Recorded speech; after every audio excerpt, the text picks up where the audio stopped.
So hello and hi, welcome मेरे little champs. कैसे हैं आप सब? होप आप सब बहुत ही बढ़िया होंगे और आप लोग की पढ़ाई भी बहुत ही ज्यादा जबरदस्त तरीके से चल रही होगी। ठीक है, सो है आज अपना काउंटडाउन का 26 डेज, यानी कि आपके जो बिहार बोर्ड के एग्जाम्स हैं उसके लिए आपका सिर्फ और सिर्फ आज से 26 दिन बचा है। ठीक है, सिर्फ और सिर्फ 26 दिन बचा है और उसमें भी पहला पेपर आप लोगों का बायोलॉजी है, यानी कि आपके बायोलॉजी के पेपर के लिए सिर्फ और सिर्फ 26 डेज बचा हुआ है। ठीक है, I am so excited.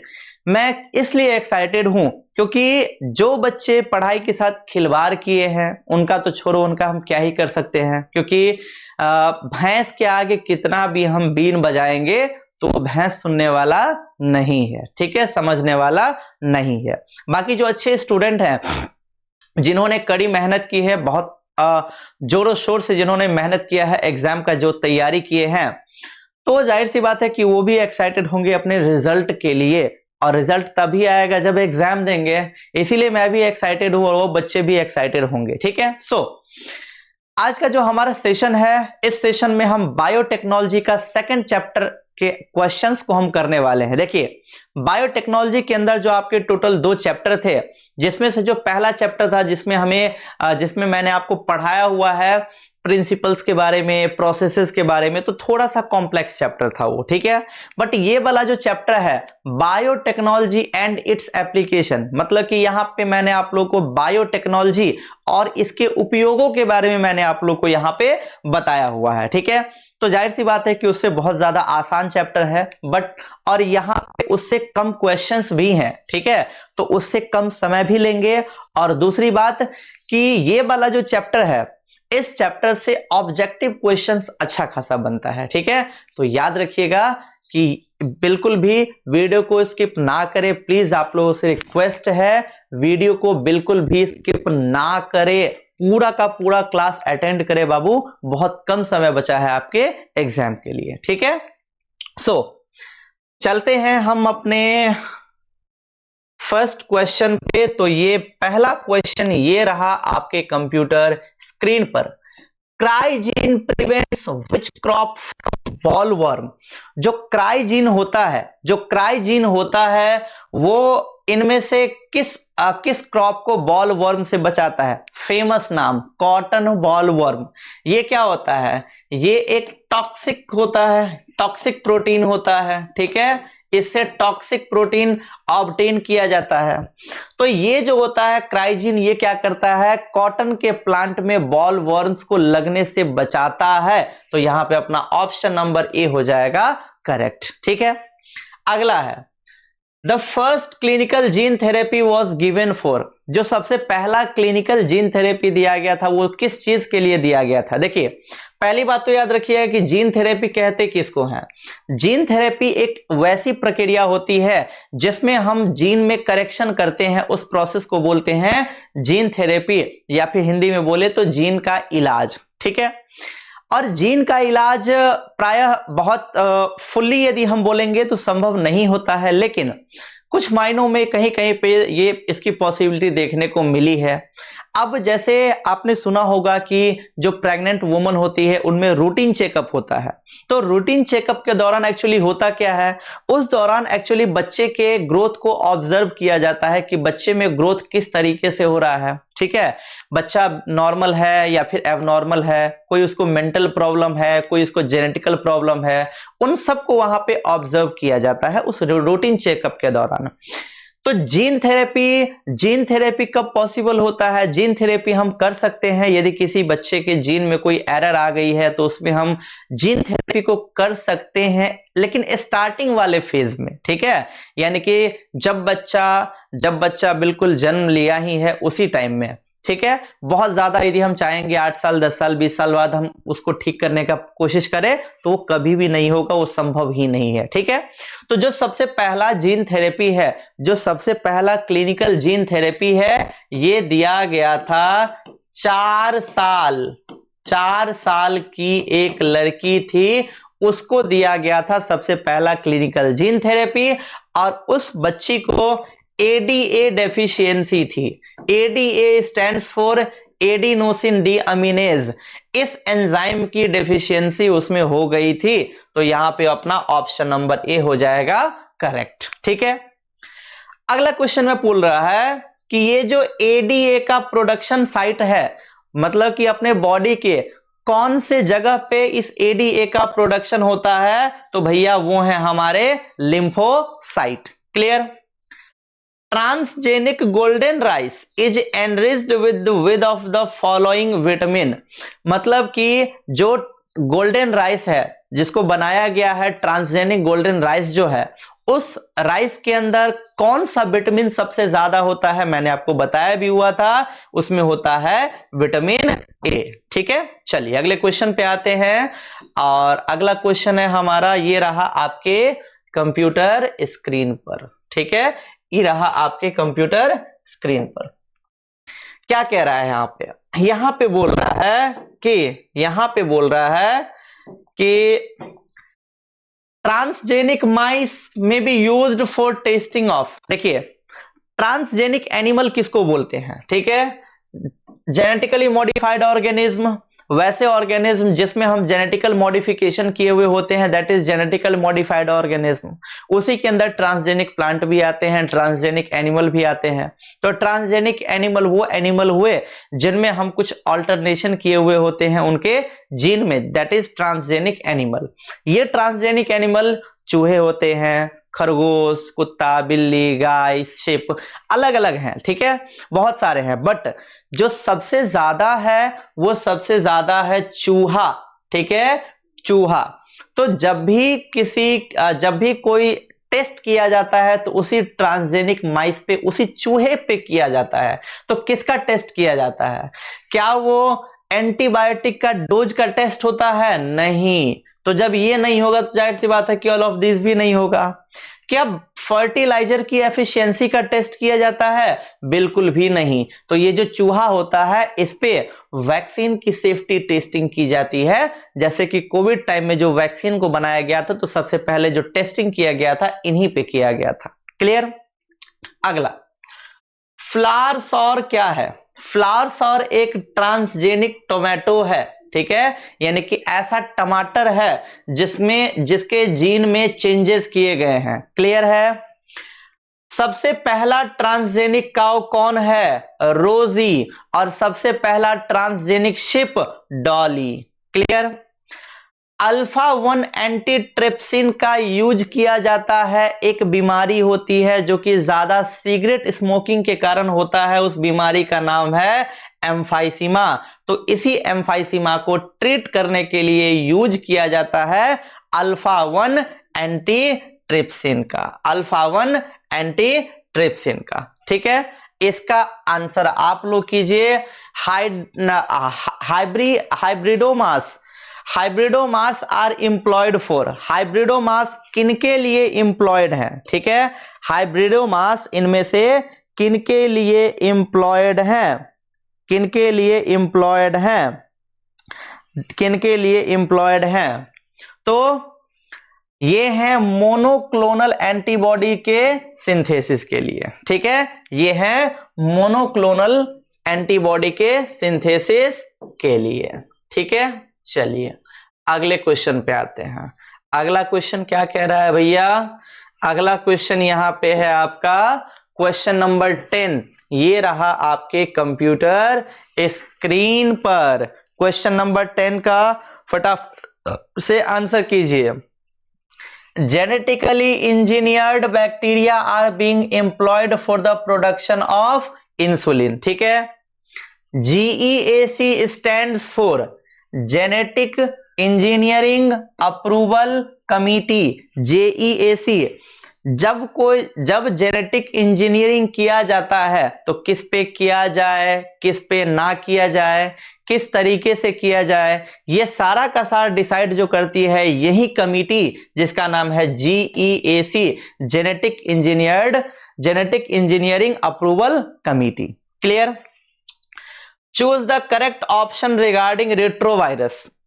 N RNA virus that can synthesise DNA during infection. जो आरएनए वाला होता है वो डीएनए के सिंथेसिस के दौरान डीएनए का सिंथेसिस कर सकता है इन्फेक्शन के दौरान, तो अपना यही वाला करेक्ट है, मतलब कि ऑप्शन नंबर ए, मतलब कि बी सी डी देखने का हमें जरूरत ही नहीं है, इनकरेक्ट ही होगा। ठीक है, चलिए अगला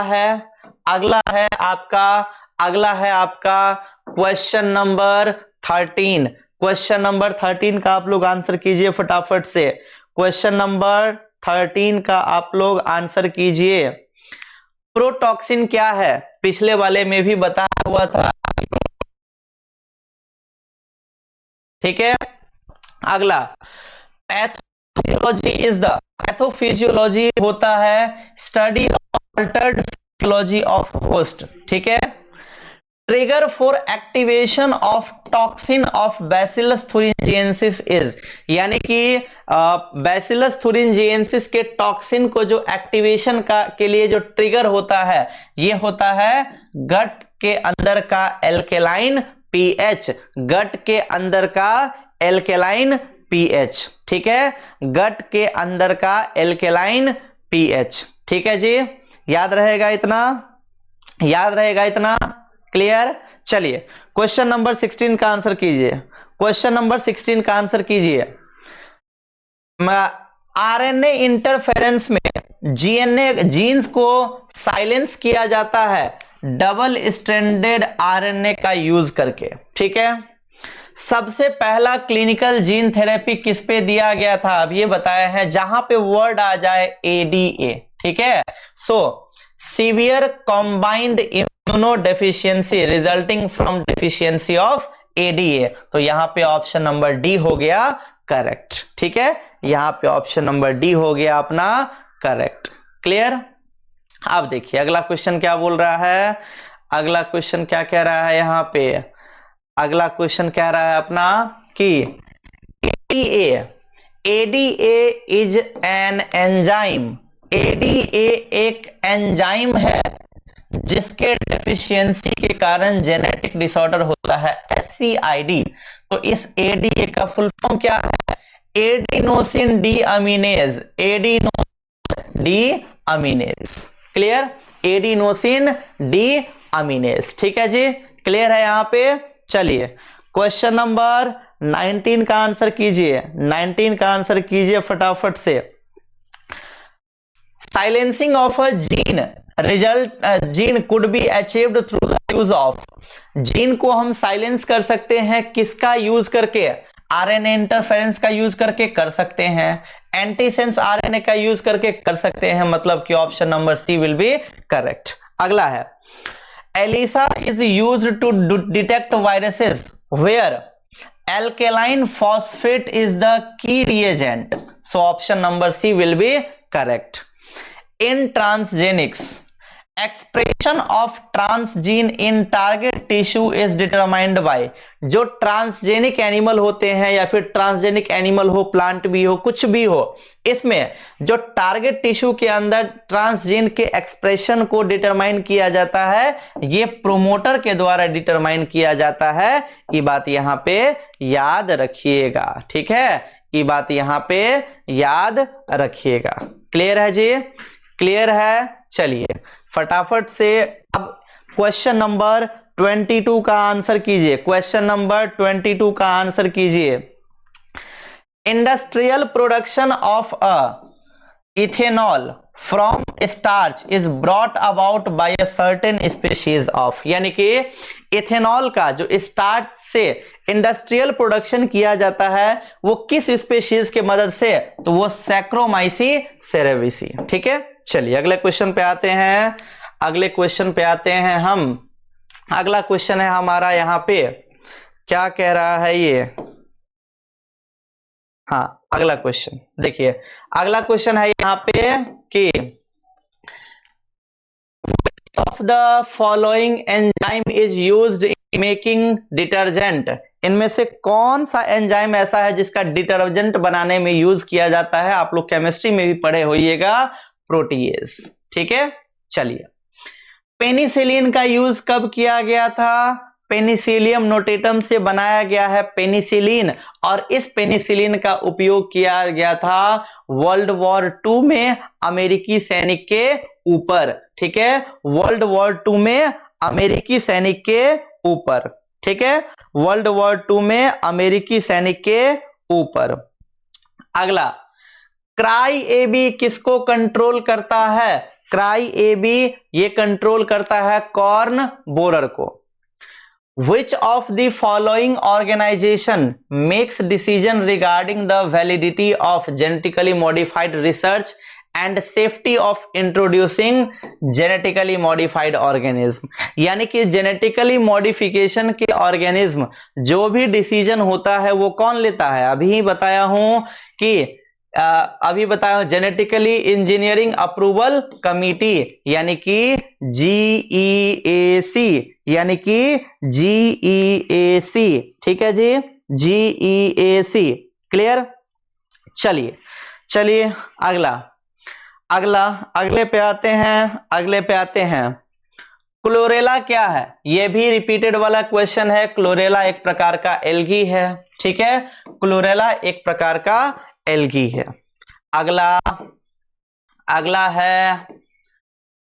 अगला है यहां पे,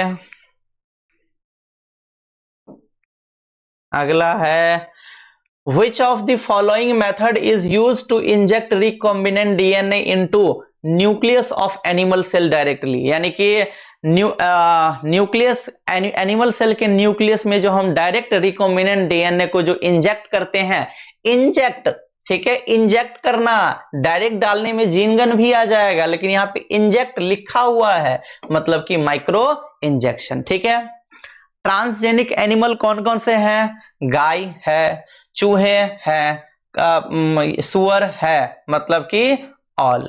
ठीक है, चलिए अगला, Which of the following method is used to the amplify of nucleic acid? Nucleic acid मतलब डीएनए आरएनए।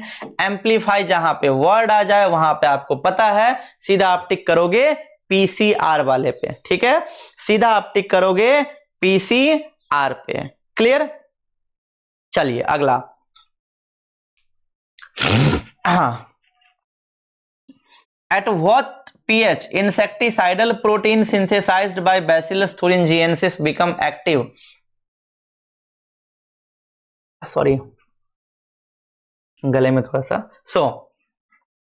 कितने पीएच पे इंसेक्टिसाइडल प्रोटीन का सिंथेसिस होता है बीटी के द्वारा? तो एल्केलाइन पीएच पे। ठीक है, चलिए अगला क्वेश्चन है यहां पे, आरएनए इंटरफेरेंस का यूज किस पे किया गया था? तंबाकू वाले पे किया जाता है। ठीक है, उसके बाद सिंगल सेल प्रोटीन को किससे ऑब्टेन किया जाता है? यूनिसेल्युलर ऑर्गेनिज्म से भी और मल्टी सेल्युलर ऑर्गेनिज्म से भी, मतलब कि ऑप्शन नंबर डी। ठीक है, चलिए अगले क्वेश्चन पे आते हैं। अगला क्वेश्चन क्या कह रहा है अपना? अगला क्वेश्चन कह रहा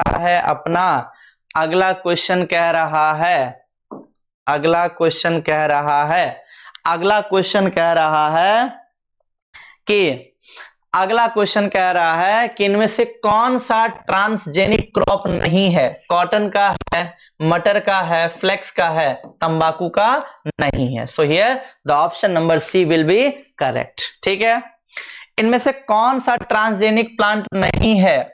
सोयाबीन है, मकई है, गोल्डन राइस है, ककंबर नहीं है। ठीक है, ककंबर नहीं है। Medical therapy is used for the treatment of hereditary disease, मतलब कि जीन वाला, मतलब यहां पे अपना हो जाएगा जीन थेरेपी। ठीक है, अगला क्वेश्चन है, ट्रांसजेनिक एनिमल का एग्जांपल, ये फिर से रिपीटिंग वाला है, ये है, चूहा है, सुअर है, ऑल ऑफ दीज। ठीक है, ऑल ऑफ दीज। चलिए अगले क्वेश्चन पे आते हैं। अगला क्वेश्चन क्या कह रहा है? ठीक है जी, अगला क्वेश्चन देखिए। अगला क्वेश्चन बोल रहा है, अगला क्वेश्चन यहां पे बोल रहा है कि इनमें से कौन से ऐसे हैं जिनका बायो वेपन में यूज नहीं किया जाता है, ठीक है, जिसको बायो वेपन के रूप में यूज नहीं किया जाता है, तो है इन Alzheimer disease is due to deficiency of acetylcholine, ठीक है। Insulin for diabetic person is obtained from pancreas of which of the following, यानी कि डायबिटीज का जो पर्सन होता है उसके लिए इंसुलिन का जो टैबलेट बनाया जाता है वो सुअर के पेनक्रियाज से, ठीक है, वो बनाया जाता है सुअर के पेनक्रियाज से, ठीक है जी, clear. The molecular structure of insulin was discovered by Sanger। और अगला क्वेश्चन है, genetically modified crop can be produced by RDT, यानी कि रिकॉम्बिनेंट डीएनए टेक्नोलॉजी। और फाइनली हमने अपने क्लास 12th के बायोलॉजी का टोटल 4 यूनिट हमने खत्म कर दिया, ठीक है। लास्ट यूनिट बचा 4 चैप्टर, मतलब 4 दिन, और 4 दिन के बाद आपका ये सीरीज भी हो जाएगा खत्म, ठीक है। जिन बच्चों ने नहीं देखा है, स्टार्टिंग वाला मिस किया हुआ है, वो जा करके पूरा का पूरा प्लेलिस्ट देख ले, पूरा यहाँ से आपको पूरा का पूरा ऑब्जेक्टिव का प्रिपरेशन हो जाएगा, ठीक है। सो उम्मीद है कि आपको वीडियो पसंद आया होगा। पता है ना क्या करना है, सब्सक्राइब, लाइक एंड प्यारा सा कमेंट, ठीक है। चलिए तब तक फिर मिलते हैं अपने अगले क्लास में, तब तक के लिए बाय बाय, गुड नाइट, शुभ रात्रि गाइस।